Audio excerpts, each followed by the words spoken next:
Well, it started a couple of years ago when I, on the recommendation of a friend actually, went to go and see Pete and the Payroll Union. I'd been told that there was this band who wrote songs about American history, about the decades of the 19th century that really interested me. We got talking a little bit after the gig, and we started talking about the possibilities of what we could do. We obviously both had a passion for the subject.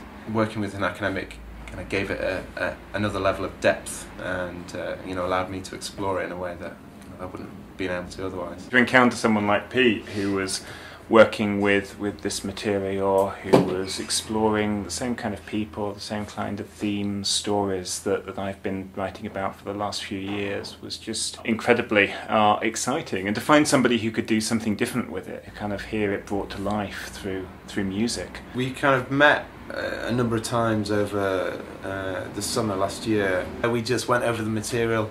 That was incredible because I was looking at the time to kind of focus on something really kind of concentrated, and that it was the kind of perfect project for that, really. Yeah, and when I first met Pete, I mean, he just completed Payroll Union's first album, and a number of songs on that record had come from 19th century Rochester, a town in upstate New York that was really being remade by kind of commercial and religious upheaval in the 1820s and 1830s.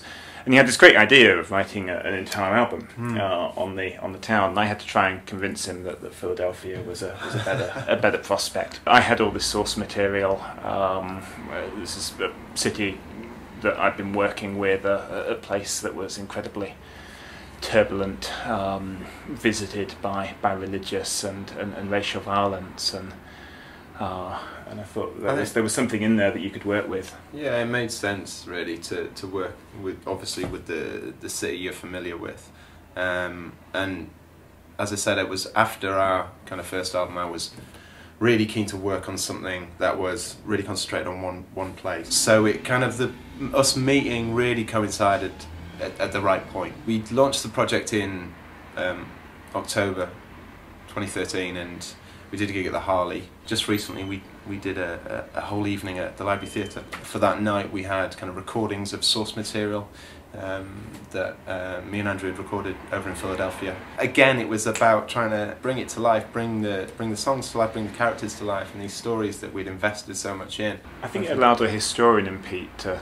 come out. I mean, I've seen him perform in enough gigs now where he's incredibly rich and really quite profound takes on the history of 19th century America. But I think an event like this really gave you the opportunity to kind of let the historian in you have free rein. And it's been really nice talking to Pete, talking to somebody who's got good reason to be interested in this, and it's helped me. I mean, it's really kind of stimulated my writing. We went to Philadelphia in January, and I got to explore this city that I just read about, and Andrew kind of was my guide in Philadelphia. That was a catalyst for a whole bunch of songs I wrote after that. I think that the sense of place really comes through in the songs now. The city itself almost comes alive. Part of the project was, in a way, about the process. You know, what happens when a musician and an academic get together and try and create something. So we want to continue that resource on the website and explore the themes and look at how we can look at history in different ways through different mediums.